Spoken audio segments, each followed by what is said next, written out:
Hello, everybody, and welcome to the February 21st 3 at 3. I am Angela James, and I am going to be here talking today, answering your questions that were submitted over the past few weeks. We haven't done one of these for 3 weeks, I think, so we have a few questions to answer, and I'm looking forward to answering them. So let me get started. I'm going to start first with this one, which is an unusual one. I don't get a lot of questions about nonfiction. I do sometimes, but not often. So I'm going to start with this one, and I'm going to read it because it's longer than what is on the screen. I am writing a memoir about my experience with anxiety, depression, and finally an ADHD diagnosis. I have discovered many practical tools for med-free management. I am thinking of adding these in as end of chapter verification points. The other idea I had is that they all come in at the end. Do you have a recommendation for this type of book experience? So it really partially depends on what kind of memoir that you're writing. Are you writing a memoir that's meant to be more of a like a like almost like a prescriptive book, where you would call it self-help, but prescriptive meaning you are giving them things to do and think of doing themselves. So is it a memoir that leans more towards that? Or is it a memoir that leans more towards narrative storytelling? So Prince Henry's memoir is an example of that. Narrative storytelling, where you're telling the story of your experience, and it's not meant to be so much helping people. The reason I ask is because as you're deciding how you want to implement these resources, these med-free resources that you have, one of the things that you may want to just keep in mind is the reading experience. So if you are telling a more narrative storytelling type of memoir, you may not want to interrupt the reading experience with a whole bunch of links, resources, or things like that. On the other hand, if you're writing a memoir that feels like it is a little bit more prescriptive, and it would be helpful to have those links and resources in each chapter, then that is something that you might want to consider. There isn't one wrong or right way to do it. I would say the only wrong or right way is considering the reader's experience and how it's going to best serve and not interrupt the experience, how it's instead going to best add to the experience. So hopefully that answer helps a little bit. If you have any further questions about memoirs, you are welcome to submit a future question. Okay, the next question for today. How do I come up with the title of my book? Should I title books in a series in the same naming style? Two examples I can think of are Corinne Callahan's Dragon Fury books all have Fury of as the beginning of their titles, and Lexi Blake's Masters and Mercenary titles are twists on James Bond. So I think there's two questions here: is how do you title a book, and then are they all supposed to be the same? So I'll tackle how do I come up with the title of my book first. Titling a book is a very individual process. Everybody does this different. So sometimes I see people title a book based around the theme of the book. Sometimes you find titles based on a word or a phrase that's in the book that you pulled out, or you might title it after a character, a specific character trait, a specific character archetype, specific tropes. So when we're talking about Harlequin Presents, Harlequin is titling their book series based on the tropes that are in the series. So it's all different. Like titling a book is all different. What I would do is, for titling specifically, I would brainstorm as I was writing. If there's a certain turn of phrase that you really like, a certain word that's very meaningful to the book. So one example that comes to mind is Lois McMaster-Bujold wrote a series called The Sharing Knife, and the sharing knife is kind of a pivotal thing. It's a pivotal idea in that series. And so it's the sharing knife, colon, and then like horizons, or beguilement, I think is the first one. So you can see they just use one word. A lot of times when publishers are going to use one word, they do come up with kind of almost like a series subheading so that they can do something like that. So, brainstorming things that are important to the book, to the series, themes, emotions, song titles sometimes can help. Movie titles, if you're looking for, like a play on words or something punny, you can do that. Dad, maybe if you were writing a dad jokes series, maybe you would have like funny dad jokes as titles for each one, type of like a riff on that. So it's so dependent based on what genre you're writing also. So what are the books in your genre using right now? Also dependent on the like how you personally feel about titles, or if there's something that feels really important to you to call out in the title. So there's no one wrong way to title something. The one thing that I would say is that yes, you can use the same title as other books, but um, there are some titles that have been used pretty frequently. So I would avoid titles that have been done frequently. Like maybe like Saving Grace is a great example. If you type in Saving Grace into Amazon, you're going to get a whole bunch of results because people use that phrase Saving Grace. So I would just like kind of look at when you're looking in your genre, what other titles have been used. And again, you can use a title um, as long as the title is I like you're not going to use like an in-depth title like JD Robb, or you're not going to use like a Harry Potter type title because that would not be okay. But so yes, you can reuse titles, but you want to be careful not to use the same title that's already there 7 times. So if somebody says, "Hey, you need to go read," there you need to read go read like Saving Grace, but they don't say the author, they're not going to be able to find you. So that's the first part, is how do I come up with the title of my book?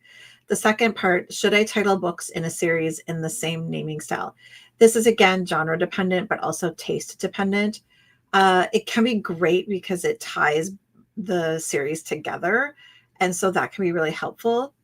I think that in some of your examples, the Fury of, for instance, if you have titles that are too similar that go on for too long, sometimes it can get confusing to readers. Did I read that one or did I not read that one? The JD Robb in Death books are another great example because it's all golden in death, naked in death, vengeance in death. I don't think anybody really, for the most part, remembers individual book titles at that point when they're reading, especially because that's been going on for 50 books. So that's a drawback, but when it's been going on for 50 books, that's okay. People will refer to it by book number or what happens. So they'll look it up if they need to know it.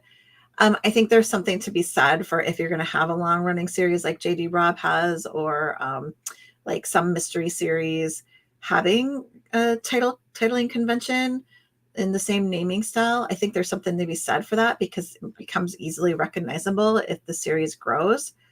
But it's not necessary. I think it's just one marketing tool that some authors, some publishers use. It is not something that you have to do. It is really about, do you want a naming convention, and how long will you be able to carry that naming convention on for? Meaning, if you write 3 books, the naming convention is easy.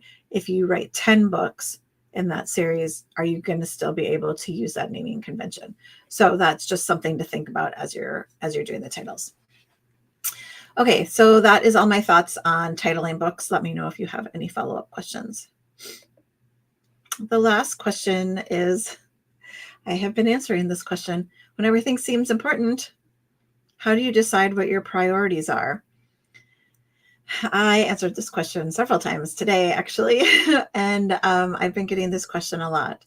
So when you are writing, it does seem as if everything is important, that you have to do all of the things, that you have to do the writing and the marketing and the PR and selling and responding to readers and then writing. And then you're juggling all of that along with all of your family responsibilities and other life responsibilities. So setting priorities can seem very difficult when you are making everything a priority. usually what we say, if you've ever heard the expression, if everything is a priority, nothing is a priority, which is true when you think about it, because if you are making all things a priority, well, then they're all equal. So that puts to rest the idea that there's any priorities, because just by how you would, how priority is defined, like suddenly you don't have any priorities. So when you are thinking about priorities, I think the first thing is that you're going to have a strategy or a plan. And so if you have a strategy or plan in place, a strategy for what you want to get done in the next few months, a business plan that you're following, that can help you prioritize in your business, because you can now know what milestones you need to be hitting or what deadlines you have coming.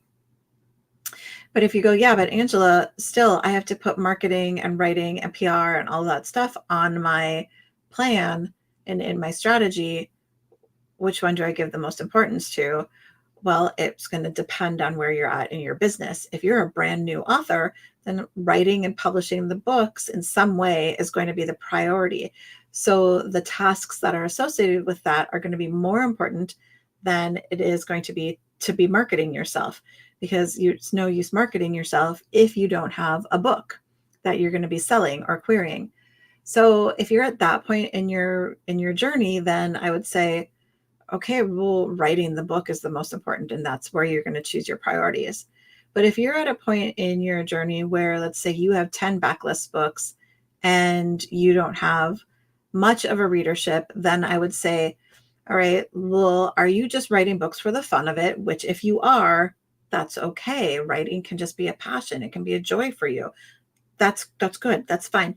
Then just keep doing that. But if you come to me and you say, I have 10 books, I don't have much of a readership, and I really need to make money at this, then your priorities shift. And now your priorities are shifting to probably two things. One is branding and one is marketing.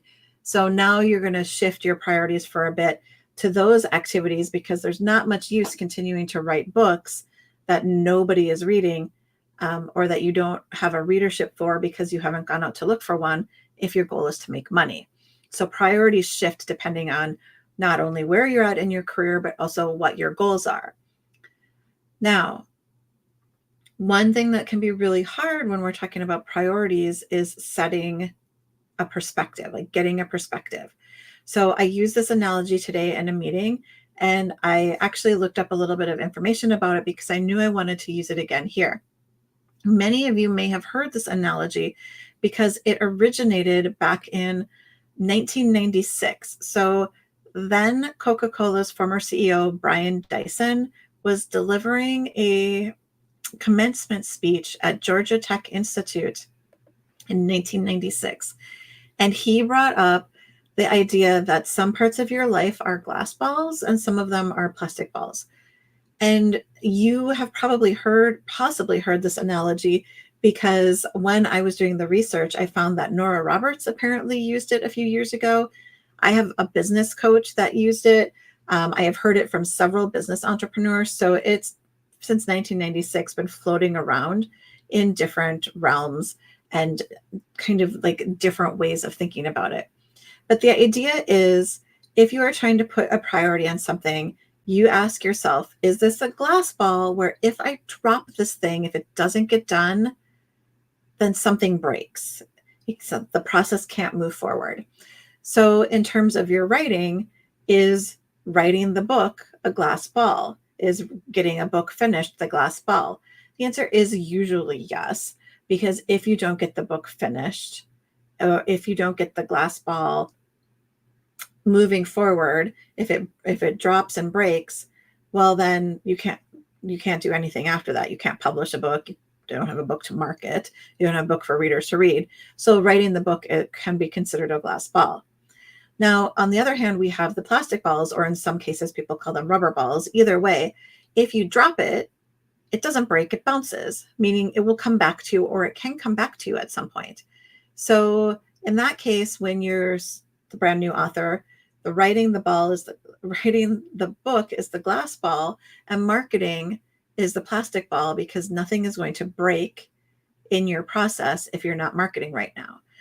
To relate this to your home life, it would be if you have kids and A glass ball would be feeding your children, because if you don't feed your children, bad things happen. On the other hand, a plastic ball is giving the kids a bath. I mean, yeah, it would be nice not to have stinky kids, but if they don't get a bath one night or even 2 nights in a row, what's going to break? Probably nothing. So in that case, it's a plastic ball, and you can drop it, you can let it go, give yourself a little bit of a grace, and then move on. So as you're trying to determine your priorities, the glass ball and the plastic ball theory say, if something is going to break the whole process, it's a glass ball. Or if something is going to be like seriously harmed if it doesn't happen, that's a glass ball. Anything else is a plastic ball. And so, excuse me, anything else is a plastic ball, and you need to decide if you can let those bounce for a little bit and then pick them back up. One interesting thing about this analogy is that